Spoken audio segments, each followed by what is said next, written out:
नमस्कार दोस्तों, आप सबका स्वागत है हमारे YouTube चैनल वेल वॉइस में। इस चैनल के माध्यम से हम आपको लाइफ के बहुत ही इम्पोर्टेंट लेसन्स देंगे, वो भी कहानियों के माध्यम। विजय बहुत परेशान था।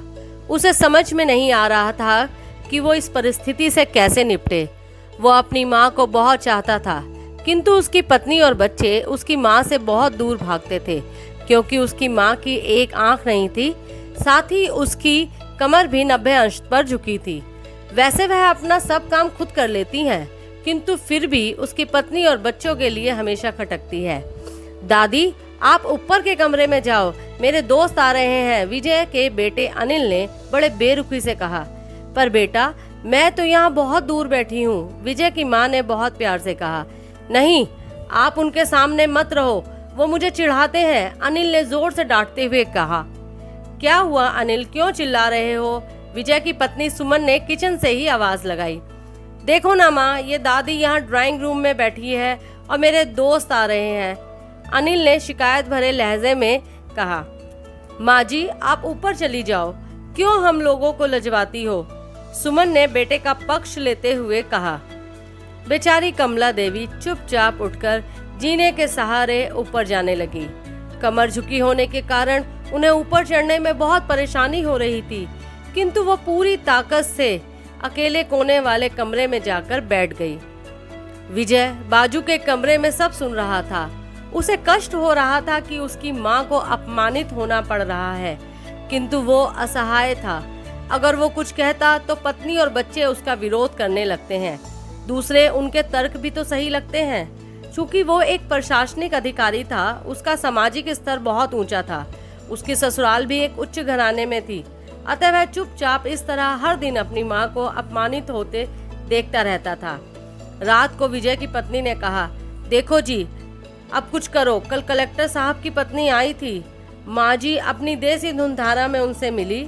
मुझे बहुत शर्म आ रही थी बताते हुए कि ये मेरी सास है। मैंने तो कह दिया कि दूर के रिश्तेदार हैं, इलाज कराने आई हैं। विजय को रोना आ गया, किंतु फिर भी वह चुप रहा। उसे समझ नहीं आ रहा था कि वो क्या करे।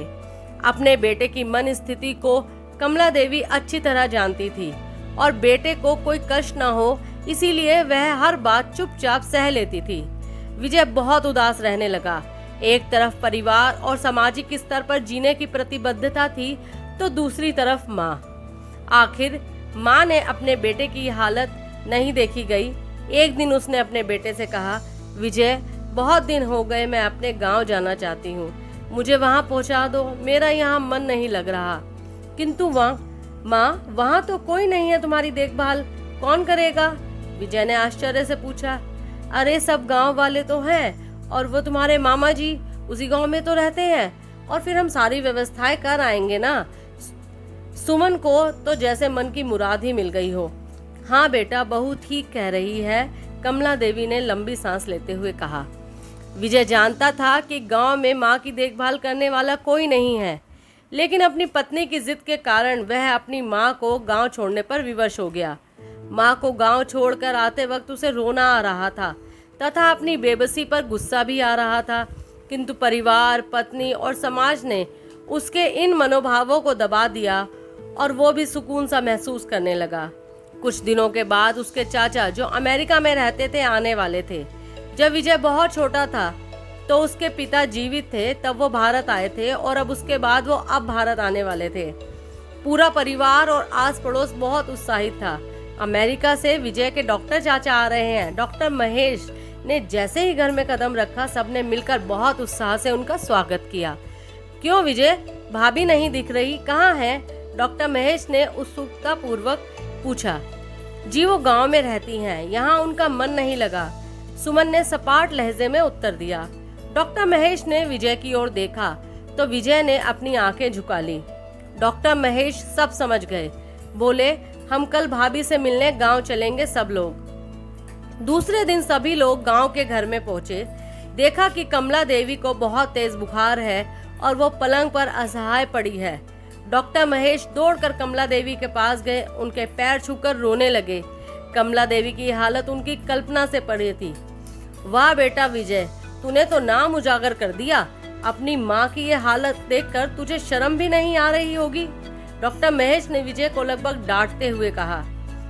नहीं देवर जी, विजय का कोई दोष नहीं, मैं खुद गांव आई हूँ।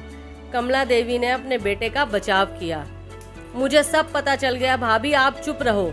क्यों बहू, तुम्हें अपनी सास की कुरूपता पसंद नहीं है? समाज में तुम्हें नीचा देखना पड़ता है ना? डॉक्टर महेश ने सुमन की ओर व्यंग से देखा।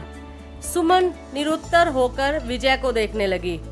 आज तुम जिस सामाजिक स्तर पर हो वो इन्हीं के संघर्षों की देन है। और बेटा विजय, तुम्हें शायद मालूम ना हो कि बचपन में जब तुम 1 साल के थे तब छत से नीचे गिरने के कारण तुम्हारी एक आंख फूट गई थी और तुम्हारी रीढ़ की हड्डी में भी समस्या थी।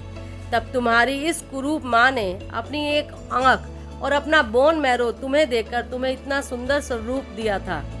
सुमन बेटा, तुम इतने सालों तक संघर्ष करके बेटे को प्रशासनिक अधिकारी बनाने वाली संघर्षशील औरत की तुम लोगों ने ये दशा कर दी। तुम्हें ईश्वर कभी माफ नहीं करेगा। डॉक्टर महेश की आंखों से अश्रु जलधारा बह रही थी। अब भाभी, आप मेरे साथ अमेरिका जाएंगी, यहाँ इन स्वार्थी लोगों के बीच नहीं रहेंगी। डॉक्टर महेश ने कमला देवी से कहा। विजय को तो काटो तो खून नहीं था। डॉक्टर महेश जो उसके चाचा थे, उन्होंने जो राज बताया उसके बाद तो विजय को यही लग रहा था कि उससे ज्यादा पापी इंसान इस दुनिया में कोई और है ही नहीं। वह दौड़ता हो गया और माँ के कदमों से लिपट गया। माँ, मेरा अपराध अक्षम्य है। मैं जानबूझकर चुप्पी साधे रहा, आपका अपमान करवाता रहा।